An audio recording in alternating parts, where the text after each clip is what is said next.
Did you notice what I have here and who gave it to me? No, we're recording, but. Oh.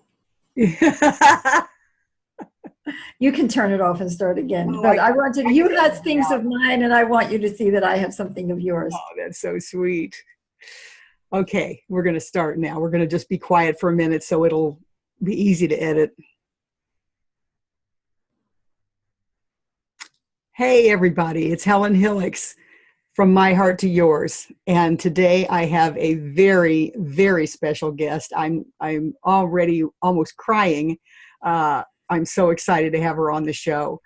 Beth Greene, aka Granny Rocks, has been my mentor and spiritual teacher for 35 years. And I always say that she's taught me everything I know, and it's the absolute truth. So I'm excited to have her here today to talk about addiction. And the reason I particularly wanted Beth, because she always has new and what people think of are radical insights about every human topic. However, excuse me, the truth is she just sees things clearly. And most of us do not. And it's amazing the bullshit she can just cut right through and see what's really going on. So this whole topic of addiction this month is my theme. And I really wanted her to have her particular viewpoint about it so that we could all listen to something that might shake us up a little bit, that hopefully will shake us up a little bit. Not just the same old discussion of addiction. She's going to have new insights and perspectives and talk about why the world is addicted. It's not just individuals. The world is addicted, and Beth's going to talk about why. And you're going to find out new things that are going to make sense to you, and you're going to think, why didn't I ever think about that? Why didn't I realize that? That's always what I think in my mind after Beth says something is, why didn't I see that? It seems so obvious. Anyway, she's going to tell us some new perspectives, and she is going to tell us what we can do about it to change the situation of the pandemic in addiction in our world today. So before she comes on, I want to tell you a little bit about her, and if I miss some things, she'll add on to it. Beth was born a radical. By the time she was 9 years old, she was already standing up for things, even though she was 9 years old during the era of McCarthyism when it was really dangerous. And I think she had an FBI file on her from the time she was 9 or 16, or I don't know, some ridiculous. Before 12, that's all I can remember. Before 12 years old, amazing, because she was willing to stand up to authority. And she participated in the attempts to block nuclearization of the world. She wrote an incredible article that was published by the New York Times all around the world. And she got kicked out of an Ivy League college that she was on scholarship attending for doing that, for standing up and marching against the bomb. She also was involved in the anti-Vietnam War movement and the wages for housework and standing up for the workers. And she's just been there fighting for us since she was a little girl. And at 33, she had a spiritual awakening. And then a couple of years later, a psychic awakening. And since that time has dedicated her life to the inner revolution. And that has included being a very powerful intuitive counselor, an author, a speaker. She's been on many different kinds of media talking about spiritual principles. She's written 6 books, and I can't even remember how many CDs now of four CDs. 4 CDs of original music that she improvises. I mean, if you guys think about when you hear her music, and you can go on theinnerrevolution.org and find all of her music and books. You can get a free download of her amazing book, Living with Reality, which talks about addiction in it, as well as every other human issue. It's a 688-page encyclopedia of human consciousness. I could go on and on and on, but currently Beth is doing 2 major things. I mean, she's still doing intuitive counseling. She still does workshops. She's doing all kinds of things. And for a semi-invalid, because she's been sick since she was 15, she is an amazing powerhouse of a woman and never, ever stopped coming up with new and creative ways to change human consciousness and to support and to help to heal human pain. And currently she is not only doing her counseling and workshops, but also she is doing Granny Rocks Our World, or GROW, 3 times a week at 6:30 on Facebook Pacific time. So you can find her on Granny Rocks On. Facebook, Granny Rocks On Facebook page, and please join her for new and innovative thinking about all kinds of things 3 times a week. And she's also doing, what is the name of it? One Plus? Solo Piano Plus. Solo Piano Plus, which is the newest manifestation of her incredible artistic piano playing and composition. With she does an acoustic piano, which is a marvelous instrument that she has, and she also adds the digital sounds to that to make very, very powerful music that also changes human consciousness. It's not just for the pleasure of the music, which is beautiful, but it's because it helps change human consciousness. So without going on and on and on, which I could do, I want to introduce Beth, have her say hello, and ask you to talk about your experience with addiction yourself and how you developed a different perspective and whatever else comes to your mind about addiction. So Beth, take it away. Oh my God, Helen, after that introduction and the expectations people are going to have of me, I just don't know what to think. But I hope that I even 50% reach the level that you are you're offering, telling people that I'm going to do. So, I would like to start by talking about the state of human consciousness in our society, because I think that there are a lot of people who are doing really good work around addiction. People who are looking for drugs to help with drug addiction. People who are in 12-step programs for many, many different kinds of addictions. People who are developing therapeutic modalities in order to help with addiction. Looking at how are we going to stem the drug trafficking and so on.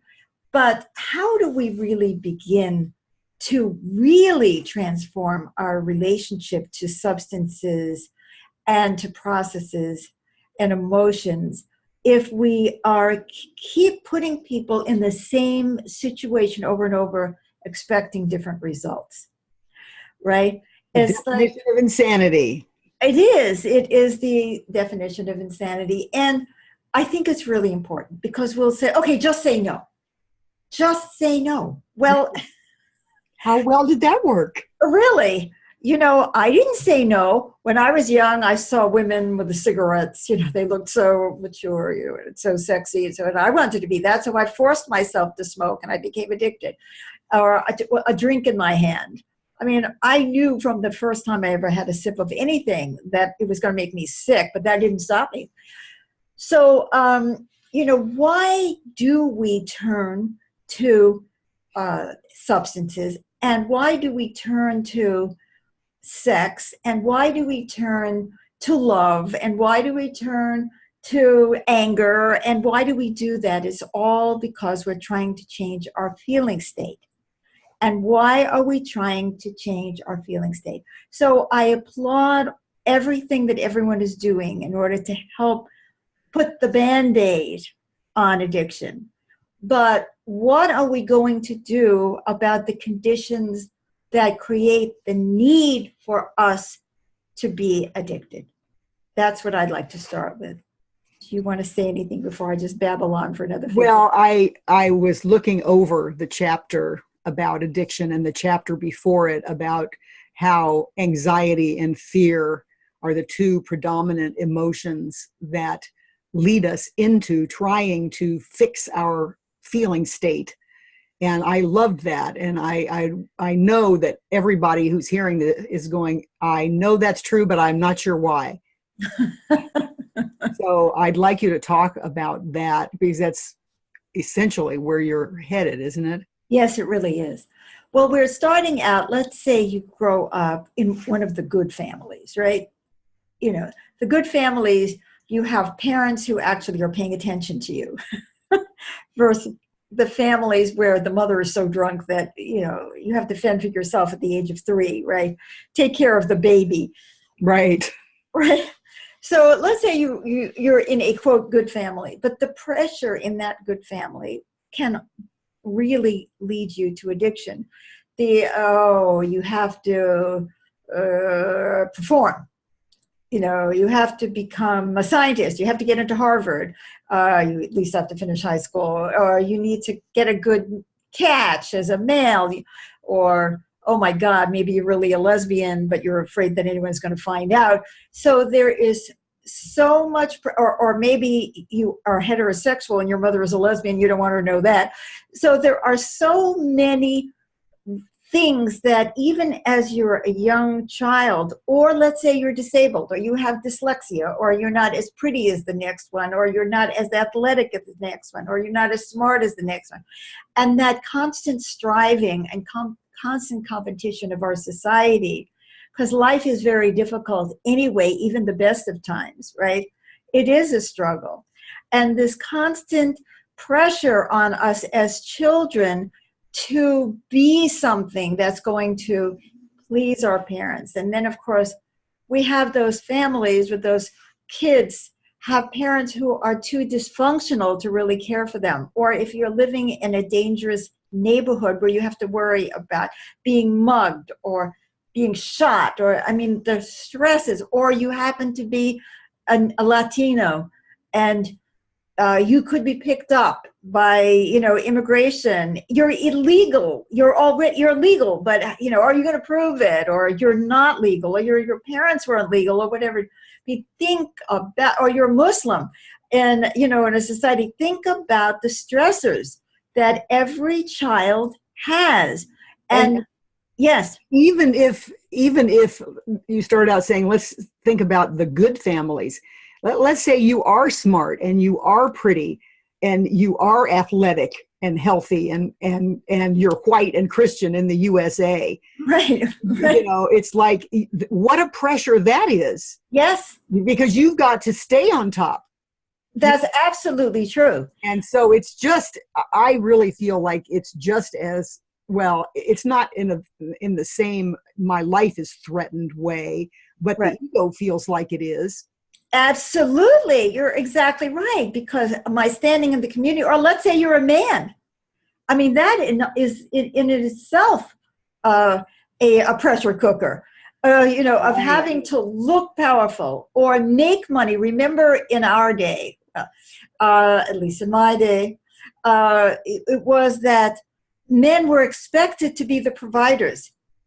And if they couldn't make a living at the level that the new wife or her family or society required or the kids wanted, maybe he just couldn't do that. Or maybe he wasn't strong and he was being bullied, or maybe this, or maybe he was gay, or, just the pressure of the facade. What do we do with all that inner anxiety about performing? Or supposing you're not being pressured to perform in those ways, supposing you're in a family where one of the parents wants to dominate to such a degree that you have to be subjugated to them, that you never know when you're going to be hit or when you're going to be put down by a parent because they're trying to keep control, and then your whole life is organized around looking meek in order to survive. It's all about survival, Helen. And I think you put your finger on it. It's all about survival. Our fear of not surviving, our fear of standing out. When you were talking about my history, I just didn't fit. I so didn't fit. They actually were threatening to throw me out of elementary school in the 4th grade because I just did not fit the pattern that I was supposed to fit. And, as much as I've stood up to that, it doesn't mean that it wasn't without a cost. Of course. You know, the insides of feeling so alone and everybody hiding their weaknesses so that nobody can take advantage of them. And none of us feel that good about ourselves. And another time I'd really like to talk about the shame of existence, because that also feeds into all of this. But that's such a deep topic. I think it really needs to have its own time. But all of these things together, and you're looking at the Chinese children who commit suicide, right? And we're all looking for that relief. So how do you spell relief? ADDICTION, right? Now, how do we go from all of this to addiction? Well, it's not really that hard to figure out. No. You know, it's like a joint, right? It's going to make you high or relaxed or something. When I was an alcoholic and I quit drinking and smoking in 1980, and it wasn't easy, despite the fact that I had migraines and was throwing up right in the middle of the second drink. You know what I mean? I never did well. I couldn't smoke. Even the pain, it just didn't stop me because I was so desperate for emotional relief, for that moment of relaxation. And I do remember to this day how it felt when I took the first sip of that daiquiri or whatever the hell, because I always liked sweet drinks, right? Because I was also doesn't it even start, early when mom gives you ice cream? Yes. As a reward for doing well, or when you're upset or don't feel well. Here, honey, here's some ice cream. Exactly. Sugar. I mean, absolutely, milk and cookies. And I mean, and you're talking about not only the looking for the relief, but of course there's the other side of it, was the physiological aspect of addiction, like sugar hooks you in. But let's say for a moment that you actually get some relief, and then I want to talk about sex too. But let's say you have this drink, you have the first sip, and you start to feel relaxed. Well, you just want to feel more relaxed and more relaxed. You don't want to get out of it, right? So then you have to have the second sip. By this time, you've got the sugar addiction, you've got the alcohol addiction that's revving you up. You're not even getting any benefit from it anymore, but you can't escape the desire to go into that relaxation that you felt in that first moment. You know, the first taste of that ice cream is so delicious. And then after you've gone through 3 gallons, you're still looking to get back to that first taste, but you don't even taste it because you're just like gulling yourself with this, trying to get back to that feeling. Well, once you started the addictive process, or maybe you're just looking for emotional relief, so you get angry and you're addicted to anger, and you get angry, and then it works the first second, and then you have to get more angry, and you have to do it again, and somehow or other it stops working, right? Because it's always in that first taste, it's in that first explosion, but we're looking to repeat that experience over and over. But what happens, and this is the scariest part about addiction, is that usually when we do something where we get into that addiction, it ultimately leads us to more of the same pain and anxiety that caused us to start. So for example, way worse. Exactly. Way worse. So let's say you're shooting up, right? Because you can't handle the pressures of your life. And then by the time you come out, you've blown everything. Your wife has left you, or you've missed work, or whatever you've done. You've made yourself sick. Now you've got to take more painkiller because you've got more pain. So you go back to the same thing you did before. So I think of an addiction as something you do in order to relieve yourself of a pain or a stressor that actually creates more of the pain and stress that forces you to do more and more and more and more. So you have the physiological aspect of addiction, which causes you to do more and more and more and more. It's like they found, with pain receptors and so on, and opiates. But also on an emotional level, your life becomes more and more wrecked, and you have more and more of a need to escape. Now, if we're addicted to love or sex, well, here you are, this kid, and you're feeling insecure for a million reasons. But of course, many of us don't want to show that because we're so busy trying to look together, right? But let's say we're feeling it and we are desperate for the relief of the hug. And I would say probably more than anything in my whole life, I've been addicted to being hugged and loved. That connection, that sense of belonging, that feeling of oneness, which we could go off into a whole other conversation about how we are longing to return to the sense of oneness. That's right. That's right. So that is an addiction that I'm very familiar with, because what would happen is I'm going for the change of the feeling state, which is give me a hug. But I'm not really being very careful who I'm hugging because I'm so desperate. And I did that throughout my young adulthood. And then of course I used to joke every time I slept with somebody, I had to marry him. But I felt, oh my God, I've got to make this into a relationship. So then I keep pursuing this guy because I happen to be heterosexual. And I'm pursuing the guy, and I'm pursuing the guy, and I'm pursuing the guy, and there's really no relationship there, and he doesn't really give a darn about me. So then I'm feeling desperate. So then I need his affection to get me out of the despair of feeling rejected by him, right? So I keep going back to the empty refrigerator looking for the food, right? I know that feeling. And then I feel like a piece of shit, I'm a slut, right? I have no self-respect. So then I have to find somebody else to give me that.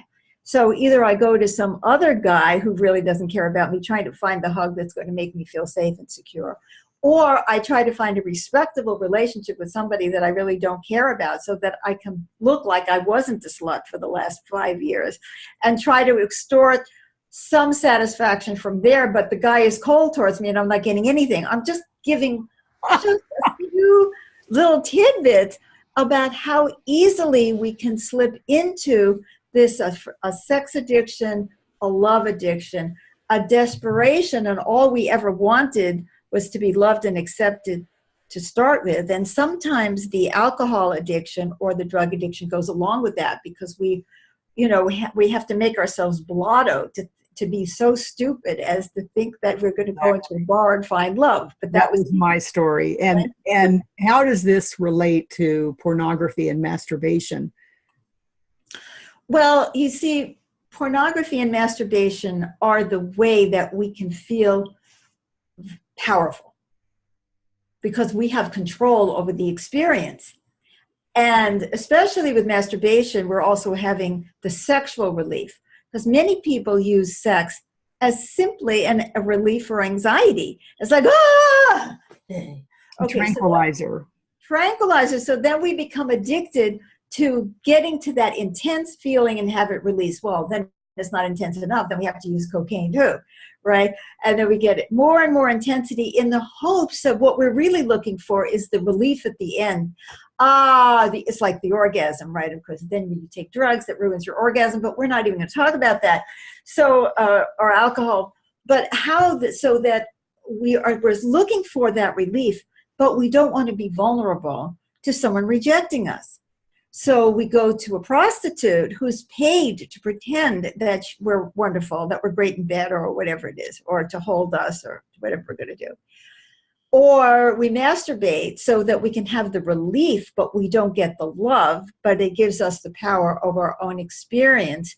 Or we use pornography and then we can masturbate to the pornography. So there we get to have the physiological relief while feeling more powerful because we can't be rejected by the person in the magazine or on the internet.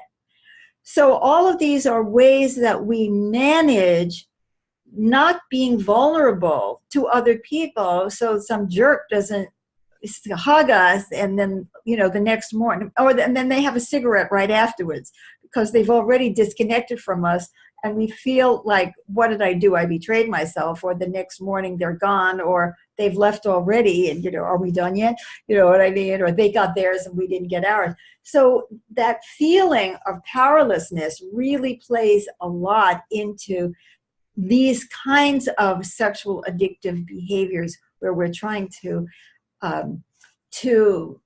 protect ourselves from the pain of actually being judged, criticized, or rejected. Another feeling state that we're trying to change.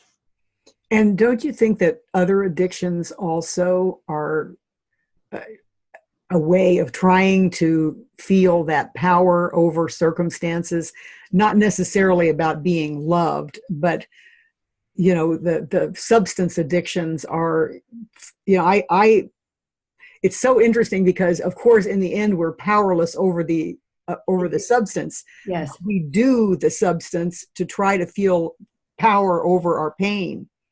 Oh, I totally agree with you. I was just going into love and sex addiction, but we can take any addiction and we can sort of slice and dice it and see what is it that we're really trying to feel.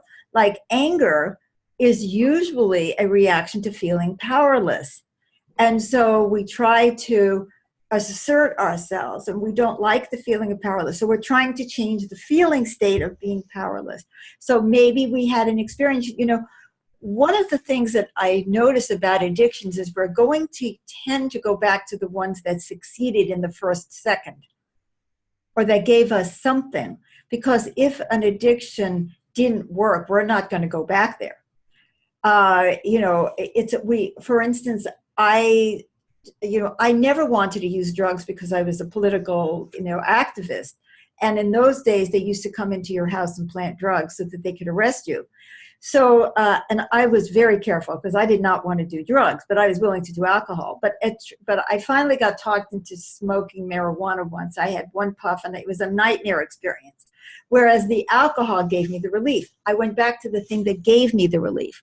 Or I did the smoking because it made me look desirable and mature in my mind, having looked at the billboards, of course, not having smelled what, we don't have to go into that. So we go to the whatever process. So if we feel powerless and we've had an experience of cowing somebody with our anger, let's say we've been abused by the father, just for example, it could be the other way around, but we can scare our mothers.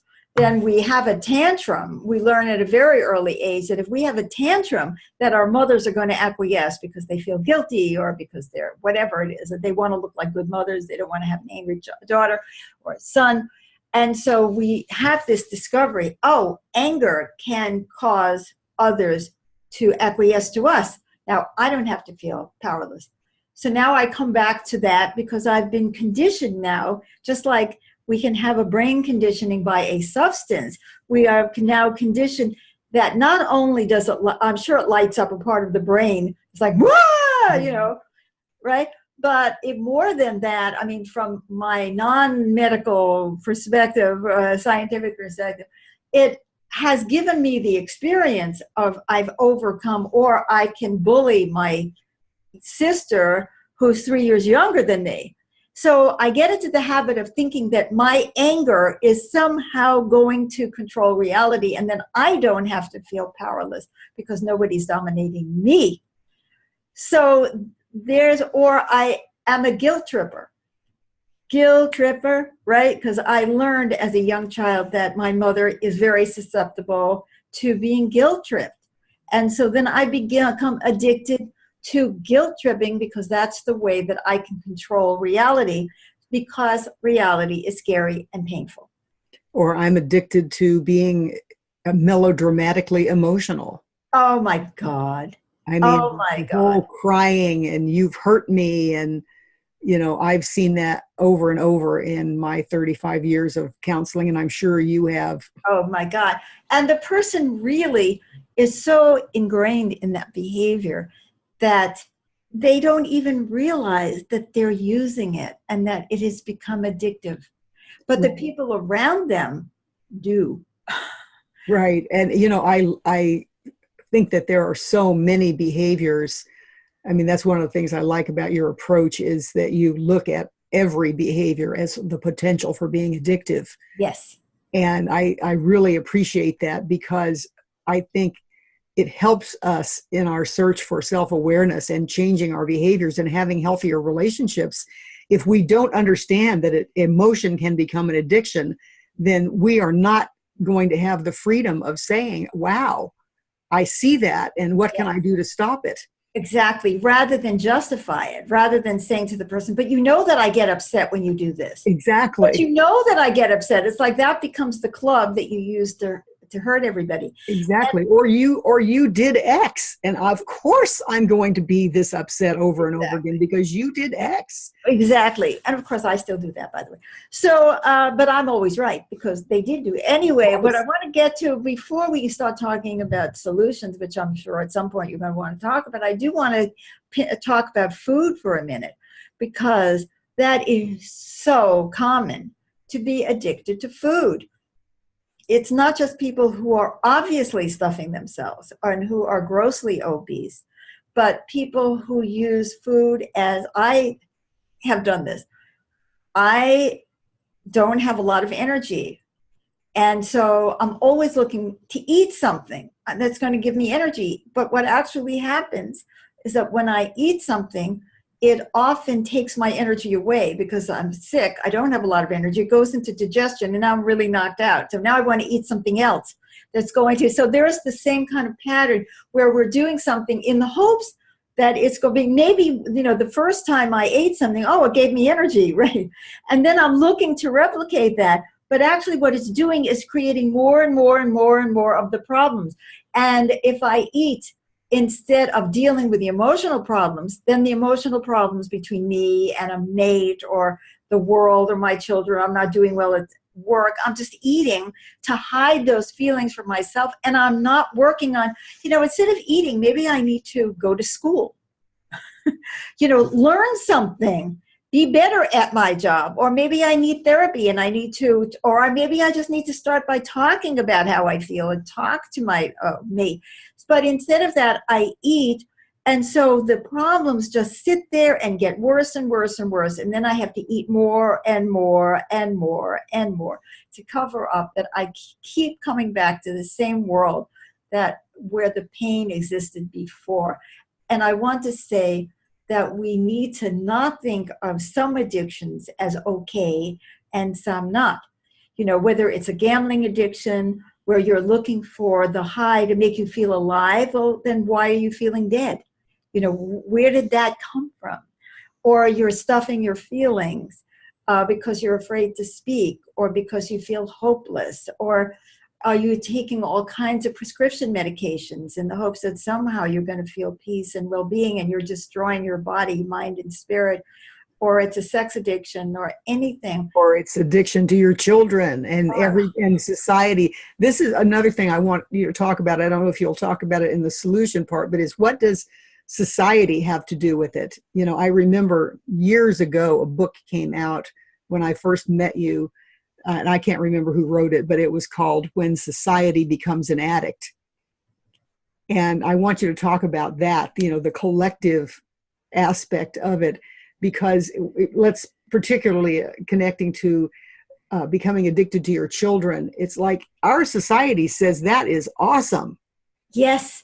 That, put your kids first, and your kids should always come first. And, I can't tell you how many clients I've had over the years, younger couples who come in and say, I don't have any time to connect to my husband at all because we are so busy running our kids hither and yon, doing this and that activity. And they really don't.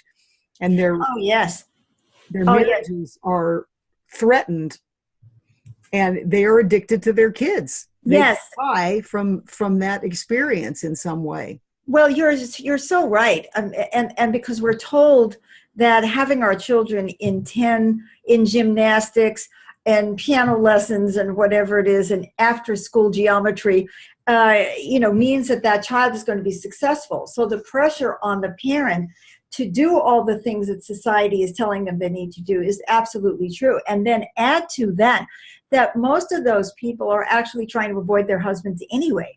And that they're, you know what I mean? And then they're addicted to using their children as an excuse to not take on their own thing about maybe they're not exercising. But, well, I don't have any time to exercise because I'm so busy. So we have to take, I always am reminded of that thing they tell you when you get on the plane, when that mask would drop down and they say, first secure your own oxygen, then take care of your children. And I totally believe, and that's a whole other topic, I think, I totally believe that we need to be well and centered in order for us to begin to check in on what is really for the highest good of the child, because then the child not only grows up with this incredible sense of entitlement, that the purpose of their parent is to drag them around and give them everything they want, which is going to create an addiction to them of being entitled to things, and then they're going to expect their mate to do the same, or their friends to do the same. I mean, we become addicted to self-centeredness. So that's one of the terrible outcomes. And then the parents become nothing, and then they resent the children, who are busy feeling they're resented, and who are then trying to change the feeling state of being resented by being more and more spectacular, by doing more and more of the things that are causing the parents to drag them around, so that the parents don't have time for themselves, which they resent. So, I mean, it's such a perfect example of how these things just come. And I'd like to say something else about the social aspect of it, is that we totally accept addiction as normal. We think that these behaviors that we are in are just normal, like sit down and overeat at Thanksgiving. It's not only normal, it's a tradition. Or go out on Friday night and get drunk. Or yes, in your youth, you're supposed to, try everything, do everything, and overindulge in everything. Exactly. And so we act like, you're seeing these articles. It's funny when you look at the news, right? Especially you look at the internet, and there'll be 2 articles about healthy eating, and then 3 articles about your favorite sugar cookies, or what to make for your next meal. And, you look at it and you think, what are they thinking? Don't they see this? And you go to a fancy restaurant that's using all kinds of ingredients that may or may not be good for your body. We are so alienated from our nature, from ourselves, from our inner being, that we've lost the compass that tells us that something that we're doing is hurting us. That when I am exploding in anger, that my nervous system is being blown up. I don't mean that there isn't a use for anger, but I'm talking about in an addictive way. That when I'm eating or binging or they call it partying. Partying, you destroy your body and you've lost your compass. And see, it's so easy to lose that compass because we are encouraged to be addictive by everyone around us who's addicted to something, by a society that tells us that it's okay to strive to fit in, tells us that we need to fit in, all of that causes us to be addicted. We have so much social pressure on us to perform in ways that we need to escape the consequences, the inner consequences, by using addictions. And let's say you're very successful and you have to keep up in the boardroom, making more and more and more and more money. And you have so much pressure on you to keep making money and creating wealth. And how many of those people are addicted to cocaine? Or pornography, or plastic surgery, is another way that our society says, that it alienates us from ourselves and from the consequences of what we're doing, is that whole societal pressure to have tits that stick up and, a face that has no wrinkles and whatever, on and on and on. Yes, or eyebrows that look a certain way, or whatever it is, whether it's plastic surgery or makeup. It's always appalled me. When I tried to put makeup on, I looked like a clown. And, I'm used to seeing it on other people, but I can't stand it on myself because it's so unreal. It feels so unreal. And there were short periods of time when I tried, in my 20s to do the thing, that time, you had to wear high heels. Imagine that. And stockings and you're in New York City and the wind is blowing, or you're in Cleveland or in Chicago, it's freezing, and you're walking around on these unstable shoes and it's snowy and it's icy and it's raining. And we're addicted to having longer legs. I mean, what for? And then we laugh at the people who put those rings around their necks to get their necks higher and higher, right?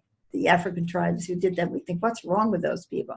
But it's okay to have our feet dangling above it. I still don't believe it, that women are so, my favorite topic. But it all has to do with the same thing. So the societal pressures cause us to do behaviors that damage us, that we have to escape from the inner consequences and the pressure and the pain that we're causing ourselves by turning to addictions, which are also being promoted by advertising and our society, because that's going to make us look good.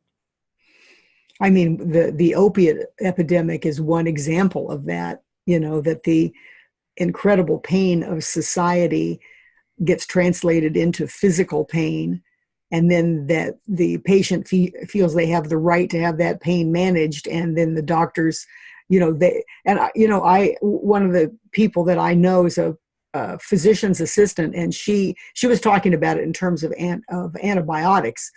But it's like, whether it's the overuse of antibiotics or the overuse of opiates, it's like the patient demands it, and if you don't give it, they write up a complaint about you, that you, and it's like, again, it's just such a vicious circle of demanding to have our pain managed in whatever way it is, even if it's an antibiotic. The overprescription of antibiotics is to manage our pain too, and our anxiety. Yeah, yes. And it's, the moment I have a sniffle, I have to go in for an antibiotic. It's like people can't be sick anymore, or you can never have pain. And in the end, I'm very grateful that I am so sensitive to medication that I can't take any. Because with my health, I would have been I'd be dead just from the drugs that they would have given me. And I've heard, it's like you're doing something where you're causing yourself pain, and you go and you get pain medication instead of looking at what you're doing and saying, is there another way to do this? Now, I'm not saying that there aren't times when we are going to feel pain because we're doing something that we really feel we need to do. I mean, like if you have a baby, it's going to hurt probably, right? If you're going to be sitting at a computer working on music, it's, your shoulders are going to hurt. But you start paying attention to the pain. When you start feeling the pain, you start making conscious decisions. Do I want to continue doing this, or should I leave this till tomorrow? Do I really need to take a bath now and relax my body? Can I walk out from work can I say I can't do this anymore? Can I change my job because it's causing me too much detriment? But we keep going back to the same thing that's causing the pain, and then looking for the painkiller to take it away. We're in a marriage that sucks, and we're looking for a painkiller, whether it's, we always drink together on a Friday night. I mean, that's another habit of the rich and famous and the wealthy, is like at the end of the evening, you sit down, you have your cocktail, I don't know, or the poor also do the same thing. It's like, I remember I used to work in a factory. We got off work at midnight.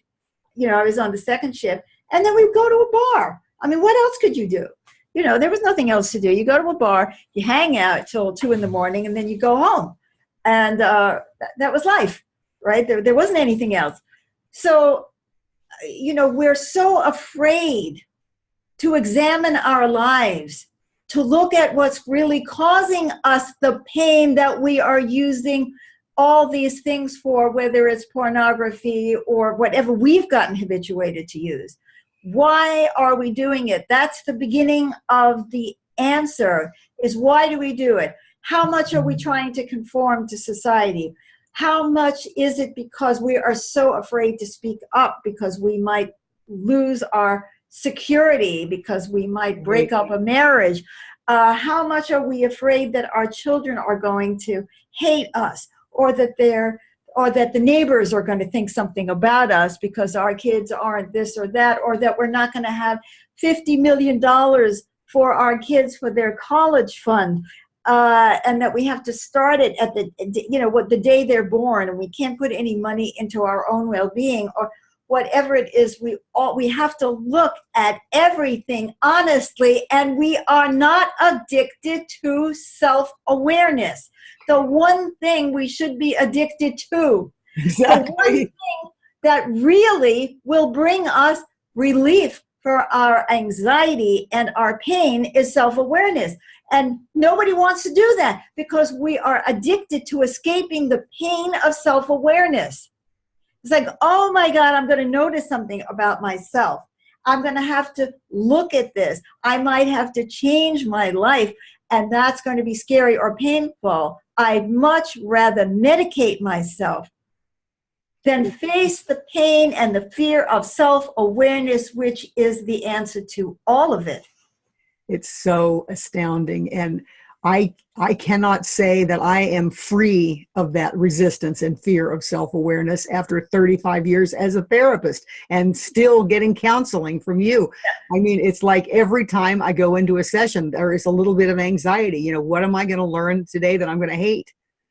Yes. And, you know, and of course, this goes back to a whole other topic, which I think, you know, you alluded to earlier, the shame of existence. And it's like we are all so full of shame that we cannot stand one more drop of it. Yes. And so, and the idea of doing counseling or facing yourself in some other way is terrifying. Yes. Yes. And we have no paradigms for self-love as flawed beings. Exactly. We give ourselves excuses, but that isn't the same thing. No, well, of course I had to do it. Of course I had to. We rationalize our behavior. Exactly. I'm just human. You know, you know, instead of being a loving thing to say, it really has become the mantra of defensiveness. You know, I'm just human. You know, instead of I'm a human and I make mistakes and I love myself for it. You know, and I'm so hoping that with you and, you know, the millions of us now who are fighting for human consciousness and in that exact paradigm of awareness without judgment, awareness with compassion and self-love. And it sounds like a kind of pie in the sky antidote to addiction, but it is absolutely not. We wouldn't be afraid of it if it were. I mean, the fact is, it's the only answer. Absolutely. Because we tend to go from one addiction to the other. I mean, I was in a 12-step program for alcoholics. I saw it. The person stopped drinking, so they were a sex addict. Or they stopped sex and they went to food, or they went from food, they went to meetings, and they were ignoring their families and their needs. I mean, it's one addiction after another. And I'm not saying that we don't need to deal with these discrete addictions. I mean, if you're on heroin, you better get off it. You know what I mean? Yeah, you're not going to have any decent self-awareness while you're still using. No, but it's like we need both. We need the slap in the face to look at how we're destroying our lives, and we need the will and the support in order to deal with the addictions. And it's great if the medical community thinks that they can come up with things that will really help us to not be addicted. So much the better. But ultimately, we have to address the self-awareness. We have to look at why we're conforming. We have to look at why we're afraid to stand up to people. We have to look at why we're being so self-destructive as a world, as a society. We have to look at why we're so afraid of other human beings, because the need for the hug comes from the feeling of unsafety in the world. And that unsafety exists because the world is not safe.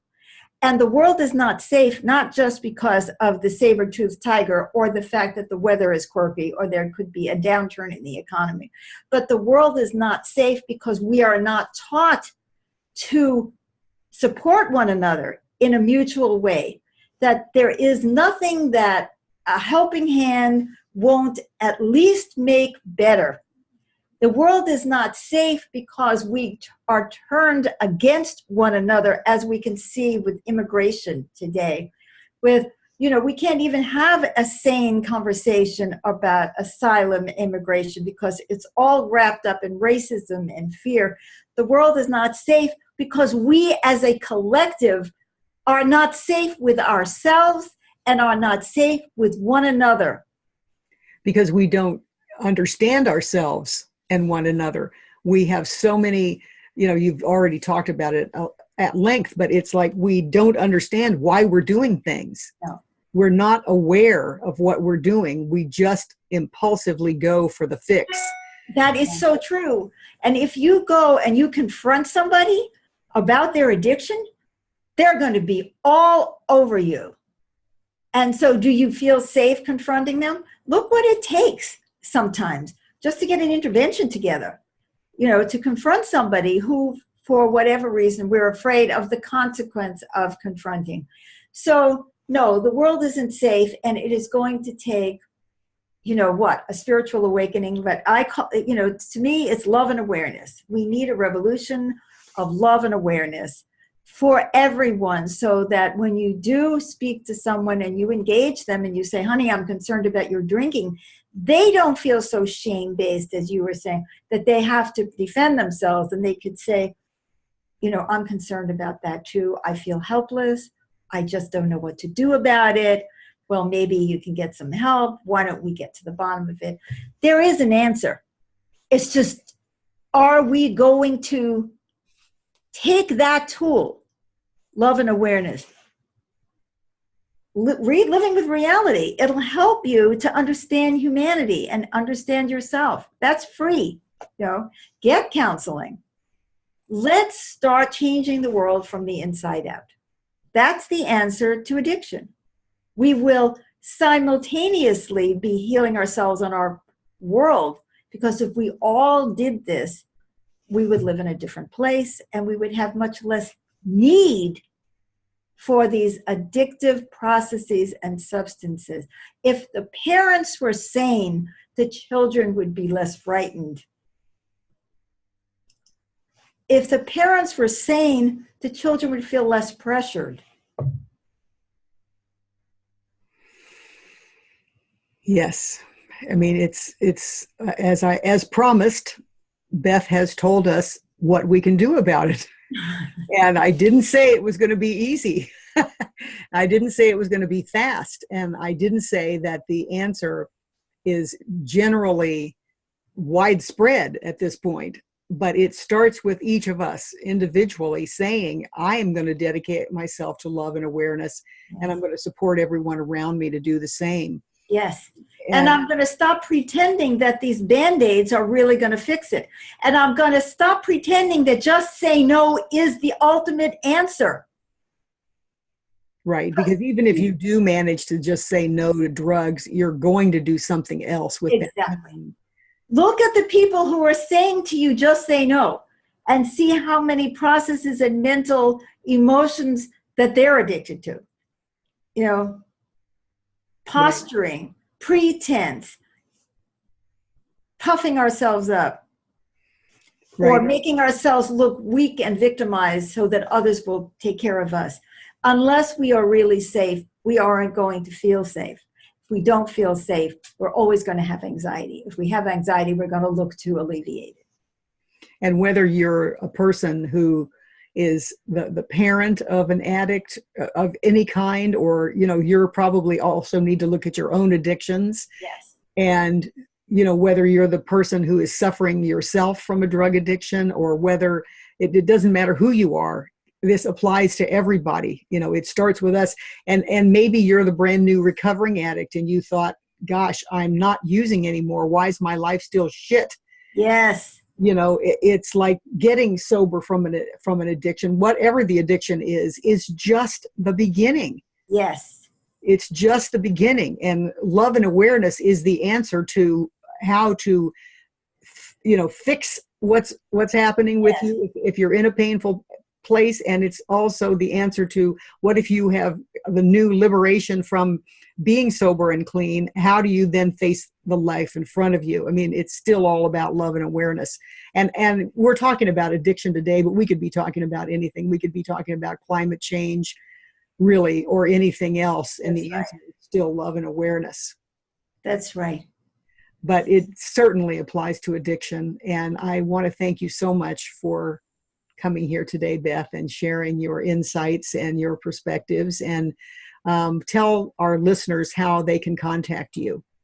Oh, well, you can always write to me at beth@grannyrockson.com. You can go to my Facebook page where we do the live stream, which is facebook.com/grannyrockson. And Granny Rocks On is my personal website with all my music. And, Solo Piano Plus, I'm really getting into trying to express the emotions. I mean, in a way, we only touch to the surface of this because we have to stop being afraid of our feelings. That's a whole other topic. There are many, many ways. I mean, if you want to find me, you can. And I have a YouTube channel. We do at the innerrevolution.org. It's called Granny Rocks TV. And you'll find over 240 videos on different topics that I put out over the years. Some of them music, some of them not, some of them of our live stream. I really want to work with people. If people are interested in my counseling, you can go to the innerrevolution.org website and you can book private time with me. But the important thing is we can do this. We have co-created the world that oppresses us. If we have co-created it, we can uncreate it. I call it discreation. This is not impossible. What is impossible is thinking that we can fix it without seeing the cause. You can never heal something unless you know what's causing it. When you know what's causing it, then you can begin to develop the tools to change it. And that's really what I want to say. The easier way is the harder way. The harder way is the thing that looks like, oh, this is impossible. People say you're a utopian. But the fact is, there is no other way because we've seen addiction in societies forever. Forever. It's so true. And I told the audience in the beginning, what you say is going to be so commonsensical. Yes. And yet you're going to say, why didn't I think about that? It's like if you have a leak, an oil leak in your car, you do not believe that just wiping it up over and over and over again. Or adding oil. And adding oil or putting some duct tape around it is going to fix it. You don't believe that. It's so common sense. We have to get to the cause of what's causing the leak and fix that. And one of the problems that we have is that we like to put addicts in a different category. Well, that's an addict, right? So I'm not an addict. Right? I'm not an addict. So if we could fix them, the problem would go away. So one of the things that we all can start doing is start bringing this awareness into every conversation that we have. And when people talk about, oh, my child is an addict, or my husband is an addict, or whatever it is, and you'd say, well, we all have addictions, and it would be really interesting to help to that person to find out why and to help them heal. But we need to do more than heal ourselves and heal our families. We have to heal our world. We do. And Thank you. We can. Thank you so much. I love what you said about how to overcome our fear of our feelings. And that is definitely a topic I'm going to have you come back and talk about. Good. So thank you so much for coming. I love you. I appreciate everything you do and offer the world. You're an amazing gift, a blessing to humanity. And I hope that more and more people are aware of you and will be the recipients of your wisdom. So thank you so much. I could become addicted to that. Thank you, Helen. You're a blessing too. And it's been a pleasure talking to you. Thank you so much.